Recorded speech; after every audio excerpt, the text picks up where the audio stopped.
Sudah hampir setahun aku lulus, tapi masih belum dapat kerja juga. Katanya jurusan teknik banyak dibutuhkan, tapi nyatanya perusahaan maunya yang sudah berpengalaman. Aku juga, pabrik tempat aku kerja dulu sekarang lebih memilih pakai mesin. Aku jadi bingung mau kerja apa lagi. Kalian harusnya tuh coba belajar keterampilan baru. Aku juga dulu sempat kesulitan cari kerja, tapi sekarang aku mulai belajar digital marketing. Tapi belajar lagi butuh biaya dan waktu. Aku butuh kerja cepat buat bantu keluarga. Dari dulu memang sulit ya cari kerja. Banyak anak muda nongkrong di sini. Padahal kalau ada peluang usaha kan lumayan. Masalahnya bukan malas, Bu, tapi lapangan kerja yang cocok dengan kemampuan kita juga susah dicari. Pak, saya ini punya usaha yang sedang berkembang, tapi sulit cari karyawan yang sesuai. Banyak yang lamar, tapi keterampilannya belum cukup. Ini masalah umum, banyak lulusan yang tidak sesuai dengan kebutuhan industri. Kami sedang mengembangkan program pelatihan, tapi belum banyak yang ikut. Kalau begitu, kenapa pemerintah tidak membuat program yang lebih praktis? Misalnya, pelatihan singkat untuk keterampilan yang sedang dibutuhkan. Itu ide bagus, saya akan coba berbicara dengan pihak terkait. Aku dengar keluhan kalian. Aku mau membuka program pelatihan di perusahaanku. Kalau kalian mau, bisa ikut. Pemerintahan juga akan mendukung. Kami akan bekerja sama dengan beberapa perusahaan untuk memberikan pelatihan gratis bagi para pencari kerja. Ini kesempatan bagus. Kita harus siap beradaptasi dengan perubahan zaman. Kalau begitu, aku mau coba. Daripada terus mengeluh, lebih baik belajar hal yang baru. Aku juga, semoga ini bisa jadi solusi bagi banyak orang. Sudah sebulan sejak aku lulus, tapi masih belum dapat pekerjaan. Setiap kali melamar, saingannya banyak sekali. Aku juga, aku resign dari pekerjaan lamaku karena ingin mencari yang lebih baik dan lebih baru. Tapi ternyata cari kerja yang baru itu enggak semudah yang aku kira ya. Aku lebih parah. Dulu kerja di kampung, tapi karena ikut istri, pindah ke kota, aku harus mulai dari nol lagi. Jangan menyerah nak, mungkin rezekinya belum datang. Coba kalian cari tahu informasi lebih banyak. Siapa tahu ada peluang bagus. Hei kalian semua, aku punya kabar baik. Aku dengar perusahaan Pak Bodi sedang buka lowongan. Hah? Serius? Tin, posisi apa? Di situ ada berbagai posisi.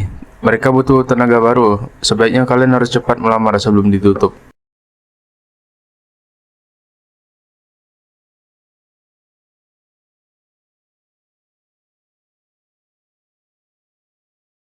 Baik, kenalkan diri kalian dan alasan melamar pekerjaan ini. Saya Yansen, baru lulus dan ingin mendapatkan pengalaman kerja pertama saya di perusahaan ini. Saya Levina, sebelumnya bekerja di perusahaan lain.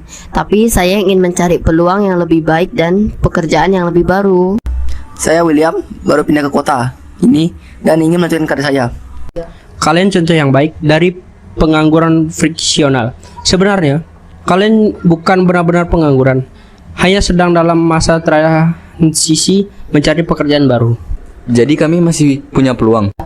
Tentu saja, kalian hanya butuh waktu untuk menemukan pekerjaan yang cocok. Berdasarkan wawancara ini, saya pikir kalian punya potensi. Besok mulai bekerja.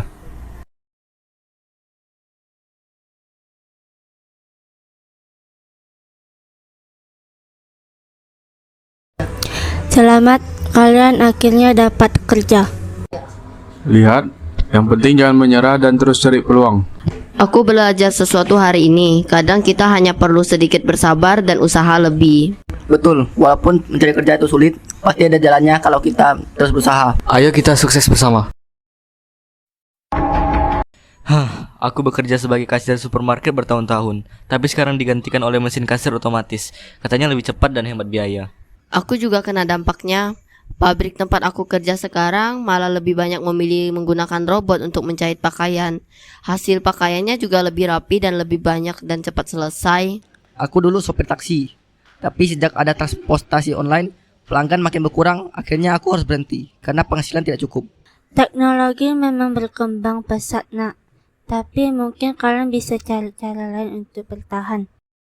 Pak, saya melihat banyak orang kehilangan pekerjaan karena teknologi. Apakah ini bisa dicegah? Ini yang disebut pengangguran teknologi. Ketika teknologi menggantikan pekerjaan manusia, banyak orang kehilangan mata pencahariannya.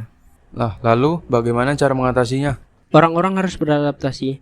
Mereka bisa belajar keterampilan baru yang tidak mudah digantikan oleh teknologi, seperti analisis data, pemasaran digital, atau pekerjaan yang memerlukan kreativitas dan empati. Sekarang aku mungkin bisa belajar menjahit dengan desain yang lebih unik dan menjualnya secara online. Aku mungkin bisa belajar cara menggunakan aplikasi transportasi online daripada hanya mengandalkan taksi konvensional.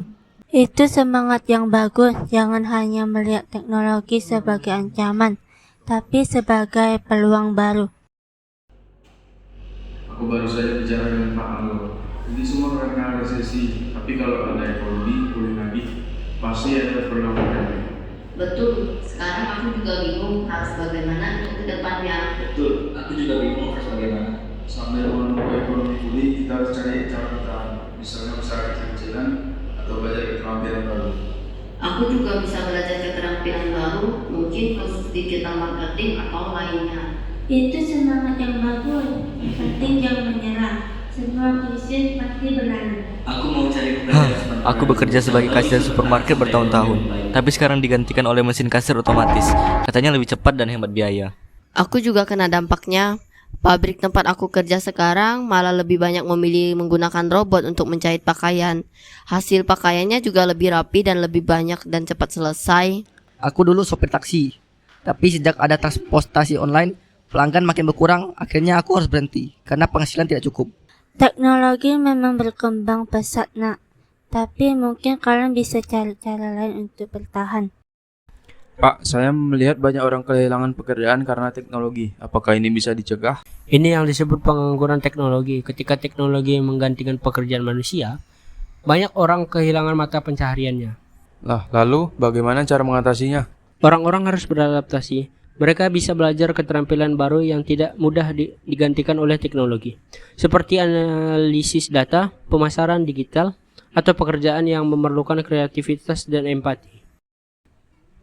Sekarang aku mungkin bisa belajar menjahit dengan desain yang lebih unik dan menjualnya secara online. Aku mungkin bisa belajar cara menggunakan aplikasi transportasi online daripada hanya mengandalkan taksi konvensional.